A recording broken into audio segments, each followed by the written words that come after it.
என்னம்மா இன்னைக்கு ஸ்பெஷலு? இன்னைக்கா ஸ்விக்கியில் ஆர்டர் பண்ணேன். ஓகேம்மா. Chicken tikka. Chicken tikka wrap ரோலாம்மா? ரோல். ஆமாம். ஓகேம்மா. ரெண்டாம்மா? ஆமாம், உனக்கு ஒன்று எனக்கு ஒன்று. சரி, ஓப்பன் பண்ண பார்க்கலாம். அதான் பண்ணுறேன்டா. இதுதானாம்மா ரேப் ரோலு? ஆமாம்.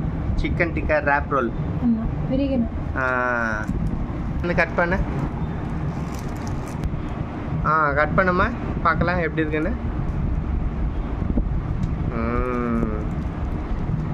ஓகேம்மா. செம்ம ஜூஸியாக இருக்குல்ல? ஓகேம்மா. ஓகே, பாய். பாய்.